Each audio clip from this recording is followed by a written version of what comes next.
Este es el mensaje publicado por Miguel Díaz-Canel, presidente de Cuba. Un mensaje extenso, pero este es el primero de 6, donde dice: no existen conversaciones con el gobierno de Estados Unidos, salvo contactos técnicos en el ámbito migratorio. Responde a declaraciones del presidente Trump, quien a través de redes ha dicho que hay diálogos en los que se avanza con Cuba, los enmarca en una situación similar a lo que ocurrió con Venezuela o también con Colombia, en donde se habla de diálogos para lograr mayores cambios dentro de esos países. ¿Qué está ocurriendo con Cuba? ¿Qué está pasando con el anuncio de Trump, quien dijo el fin de semana que no habría más petróleo de Venezuela ni recursos de Venezuela para Cuba, pero que, de acuerdo con las versiones de prensa, en la conversación con la presidenta Claudia Sheinbaum, habría quedado claro que México seguirá enviándole petróleo a Cuba? Nos vamos a Miami y desde allí nos acompaña Joe García, fue representante a la Cámara Demócrata por la Florida, seguidor del tema. Joe, ¿en qué momento está la situación cuando Trump dice que hay diálogos con Cuba para establecer cambios y Díaz-Canel, presidente Díaz-Canel, sale y dice no hay ningún diálogo? Bueno, buenas noches, Juan Carlos, un placer estar contigo.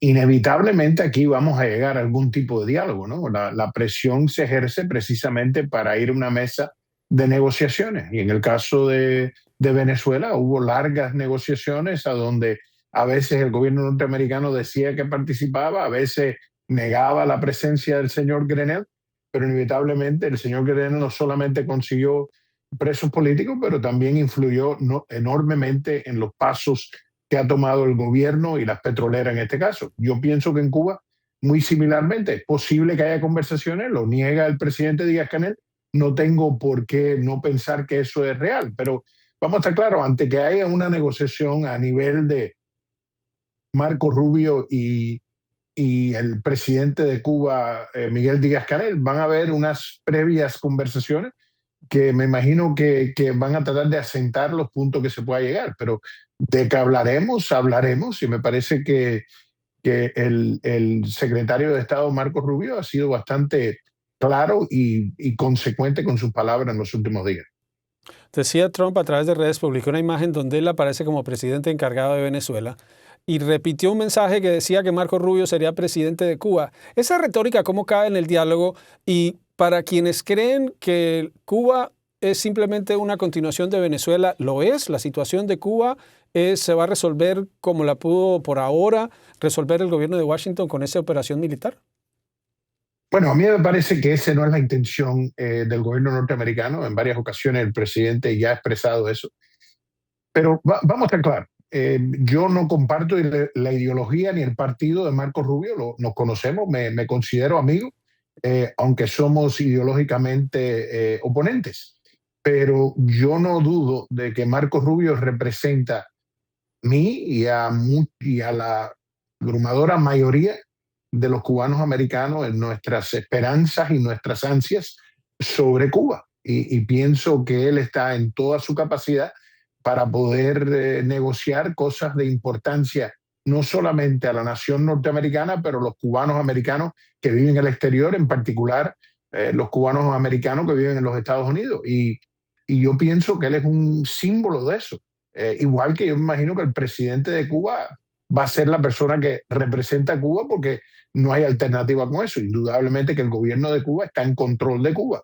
Pero me parece que no hay duda, no, yo no pienso que existe un cubano americano en el sur de la Florida que no piense que Marco Rubio expresa en muchos casos lo que es una posición bastante amplia de esperanza para ver una nación mejor, más fuerte y más productiva para beneficiar a nuestras familias, a nuestros amigos y en muchos sentidos no solamente a Cuba, pero a los Estados Unidos.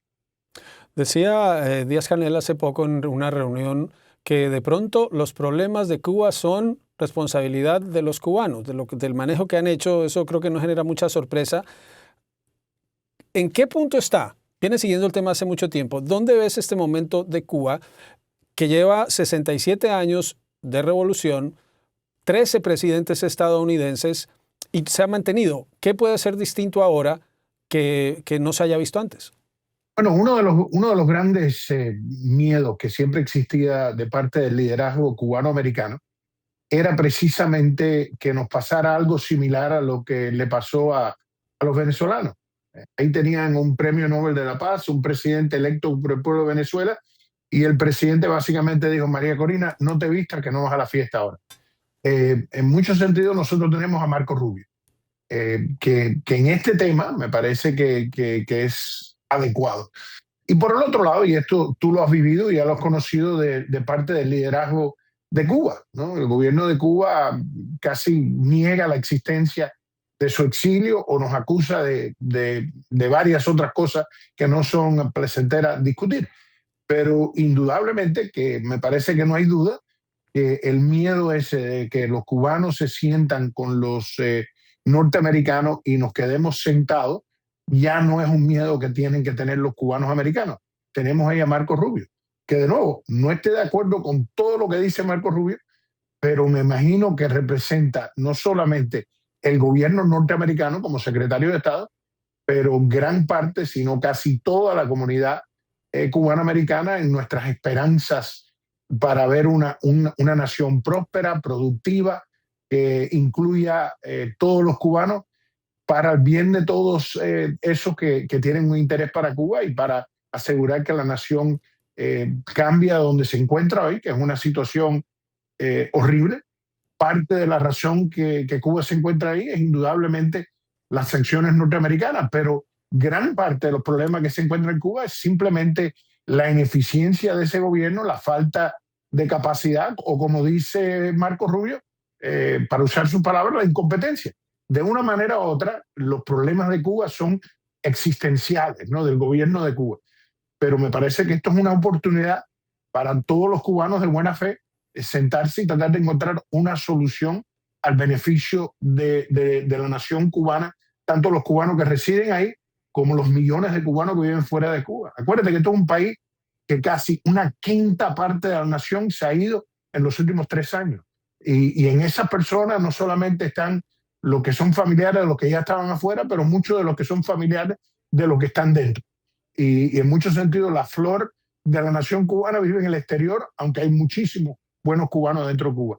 Y esto es un momento donde Marco Rubio tiene la capacidad, me parece que tiene la comprensión de esta comunidad de efectuar un cambio, y no tenemos que temer que los norteamericanos nos digan: siéntanse que no van a la fiesta. No, estoy en la fiesta, está Marco Rubio ahí y me siento cómodo, que en muchos sentidos representa gran parte de nuestras aspiraciones a una Cuba futura. Seguiremos la conversación, Joe, quien está muy metido en el tema de la relación bilateral. Casi 7 décadas de Gracias a Dios, sí.